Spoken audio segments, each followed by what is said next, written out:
Yesu na ndashima Imana ko kirembekana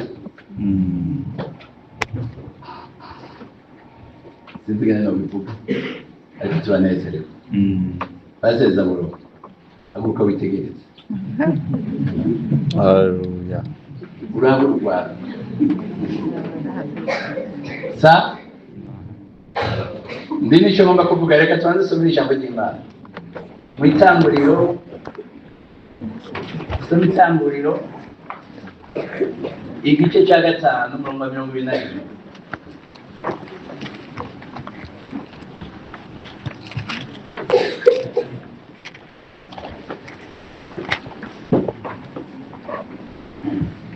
Bibaza ko batagoye kubona.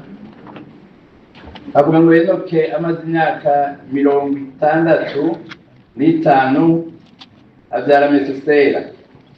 Enoke amaze kubyara Metusela agendana n'Imana imyaka 100 angahe, ayibyaramo abahungu n'abakobwa.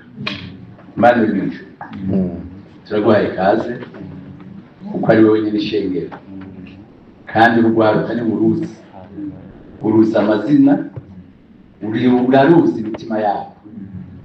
Duhagaza nk'abashumba ataco tumaze, ariko duhamagaye Yesu we bimari, afise ububasha ku kintu cyose kandi azi gutuma birikira. Ndazi ko bitapfa kubuka, urafise integuro kandi urazi ngene uzobigenda. Jewe urimbaza sinobishobora, reka na pasiteri wahawe mubaza ntavyo yoshobora, ariko Yesu urabizi, urazi amaherezo y'ibi. Nicyo gituma tuguhaye ikaze ngo wivuge nk'Imana kandi ukore nk'Imana, ni ku bw'izina ryawe Yesu, amen. Nariko ndavuga nti Imana ikora ikintu ifise n'ikindi. Imana si nka wewe ugura agafu gasuka mu mazi kagaca gatota kubera kari gake wasutse amazi menshi, ariko Imana yoyo izi byose, ikora ikintu ifise n'ikindi isubizaho. Turi kumwe muri iki gihe, cyari igihe kibi mu isi, kuko isi yari imaze kugira kononekara. Rero kubera isi yari yononekaye, hategerezwa kubaho umuntu avana n'ibyo bihe. Muri abo bantu rero, mu gihe cy'abana b'Imana bariko barasambana n'abana b'isi cyangwa b'abantu, hategerezwa kubaho uwo kwamana kugira ngo ibintu bigende neza.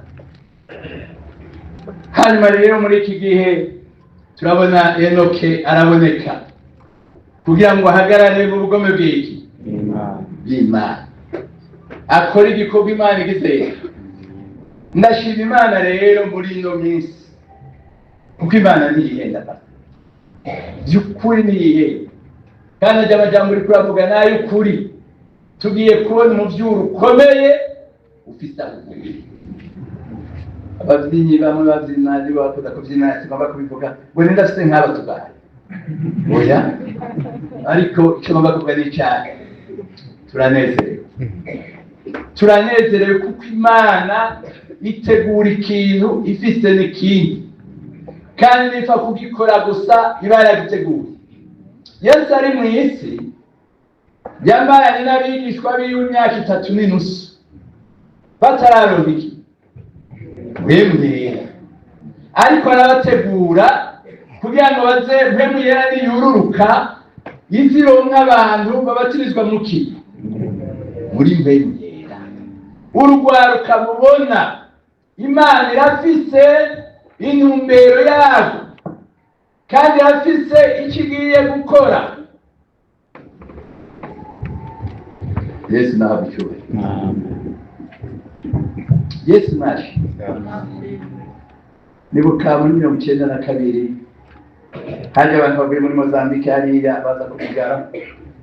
Hanyuma bashitse kumugara, hari hakiri pasiteri wari urageze Andrea, bamuzi bariho. Hanyuma baratubwira bati harageze ko abarundi muza kuvuga ubutumwa mu manuko bwami bwa Afurika. Wamenye ibyo bavuga ntitugira tubyumva. Hari muri 1992 baje n'ubu tugasoma navuga mutaha ariko kw'Imana ifise ikintu ikora ifise ikindi mbega vyarabaye aba ubugwa cyo bahereye nabwiye ngo bagiye gukora iki hari icyo Imana iri kurategura bagiye gukora muri bya bihugu byo mu manuko bwa Afurika bagiye kubinteguza kumwe Yohana yabiki nakiremba hari integuza mu Rwanda Imana iri kurategura kuko yimirije gusuka iki umuvyuko ugira gushikirako nkuko washikiye ku ntumwa zanjye nkuko Enoka yabaye iki umuntu akomeye asemerera abwira abantu ko Imana izozana n'uburake kugirana uhana Yesu nabwiye nabo babwira urwaruka by'ukuri turakwiye kumenya ko ibi bitariko biravuga gusa ariko Imana irafise integuro igiye gukora amwe ibintu biriko cyariko biragenda neza abantu ngabo muri Kenya ibintu biriko biragenda neza kubera iki n'abantu baca baratubwira basarabizi barabikoze abantu bazoza kuvuga ubutumwa sabazogenda kugira kudandaza n'abazotwawe no kuvuga ubutumwa gusa no gupfa bakirere uno munsi ko bagenda kudandaza bariko barajyana nico gituma bahurira mu Bubiligi ntibahuze bahurira muri Amerika ntibahuze bahurira muri Afurika ntibahuze batwawe n'iki n'amahera ariko abagiye kugenda ubu bagiye guhera amagara no gupfa bapfire Yesu abatabare rwanda Yesu abatabare rero Enoke hari ibintu amajambo atatu muri uko kugendana n'Imana byategerezwa kwama ariko ari yubaha usomye sinigwa ndahasoma ubwa mbere yarizera Imana akizera n'amasezerano y'iki usomye mu Baheburayo 11:5 urabibona uba yahabonye hasome n'ingoga Pawulo bakunyaruka none rero rwaruka muri uku kurindira ko Yesu ashitse amasezerano ko isoko idudubiza hariho ibintu natwe dukwiye gukora Yesu adutabara Yesu atugirira imbabazi mwabyo bije Abaheburayo ukwizera ko kwatumye Enoke ajanwa mu ijuru ngo ntabone urupfu kandi ntiyaboneka kuko Imana yamujyanye kuko yashingiwe intahe atarajyana nuko yahimbaye Imana Yesu aguheza muri ibi bikorwa muriko murakora mukwiye kugira ukwizera mugahimbara iki kuko Enoke nawe nyene Imana imaze kubona ko ibihe bigoye igategura ibindi bihe yaciye umujana atarinze kugira gupfa no gucuranguzwa n'ibibi byose ikigira kabiri ko twihuta nagomba kubateza yagendana n'Imana yategerezwa kuba umugororotsi agakora akigisha ibyo kugororoka icyetse Yuda yanditse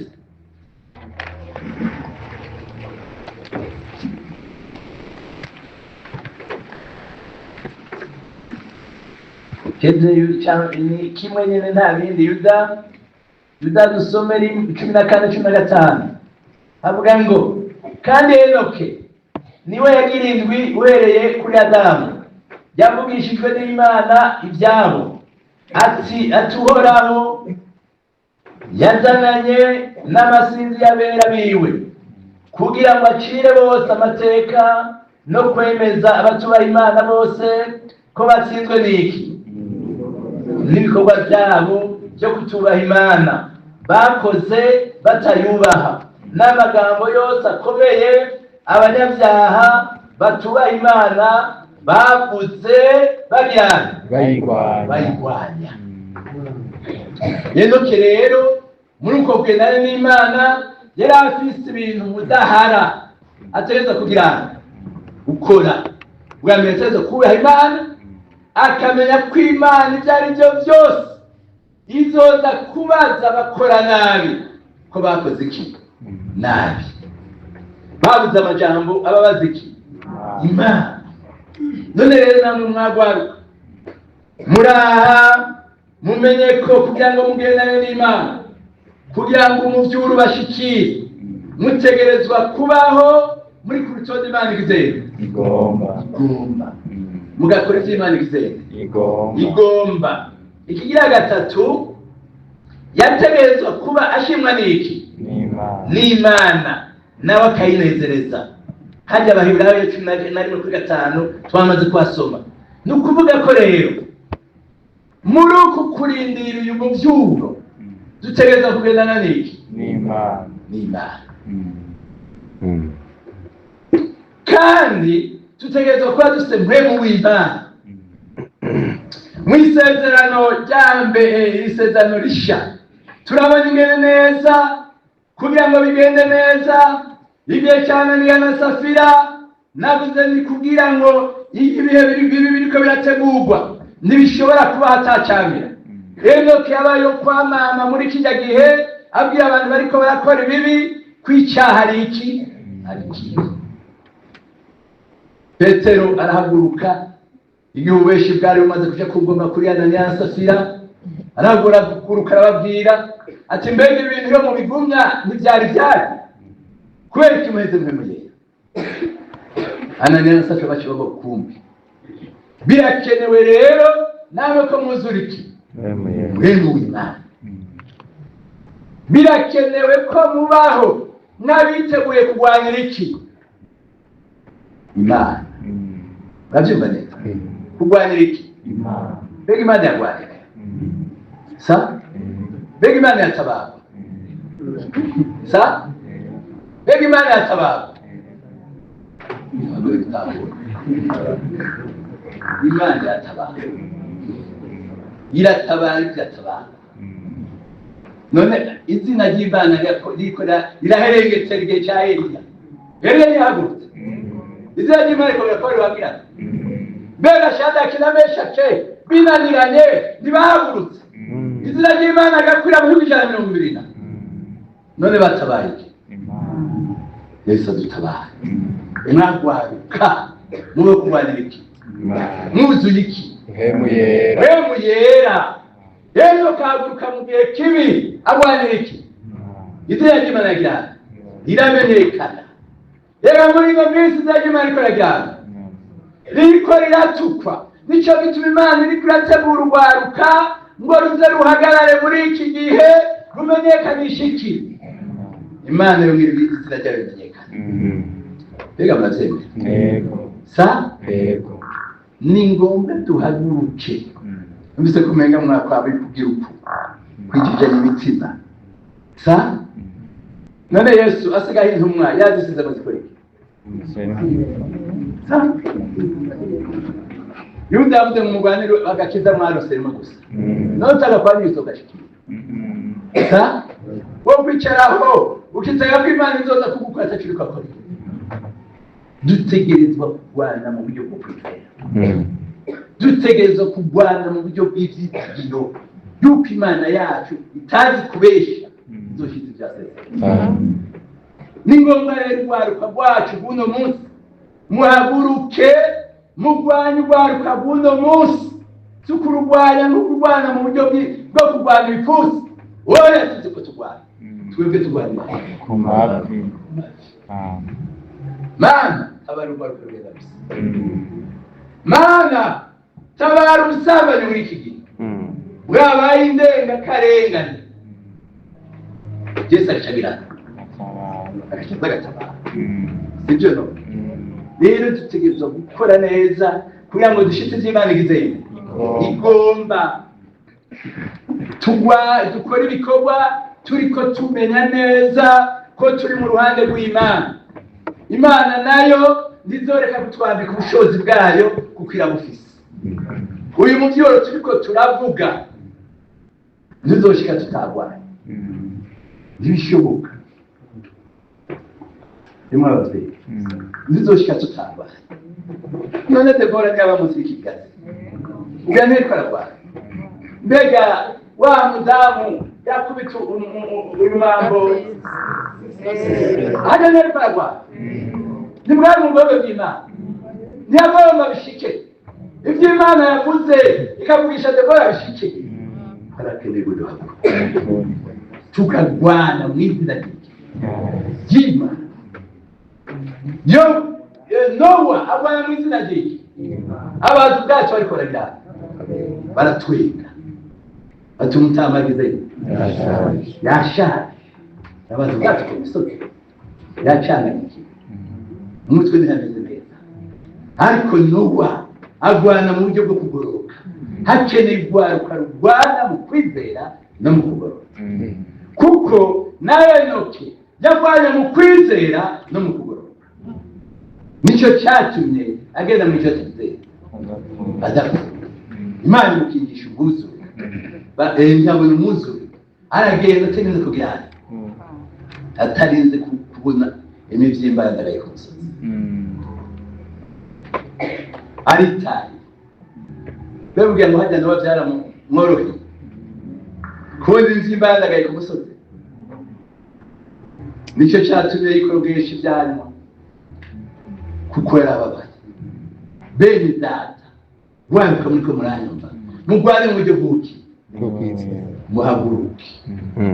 muhaguruke mugwanishe, muhaguruke nimwe mugiye gushirwa ko n'ibigega.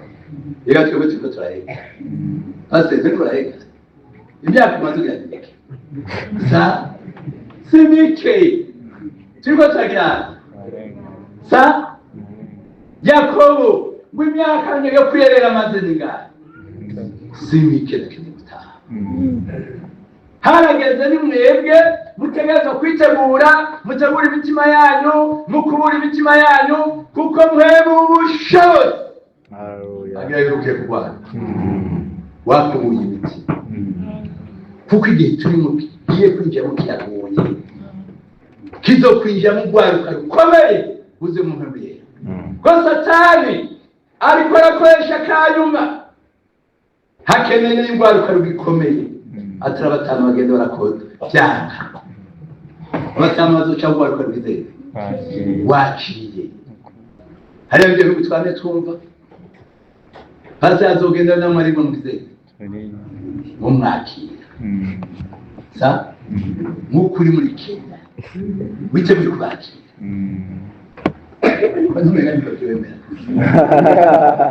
Nabwo ndababwiza ukuri, mubyemera mutabyemera, harakeneye urwaruka rwuzuye mpwemu yera, kuko nibwo rugiye gusohoka. Twarabibwiye ko mu minsi igiye kuza na pasiporo izoba zoroshe kuronka, n'intaburi izoba yoroshe kubona, kuko abagiye gukorera Imana bazogenda mu buryo butangaje, kuko ari ubutumwa bwanyu bwihuta.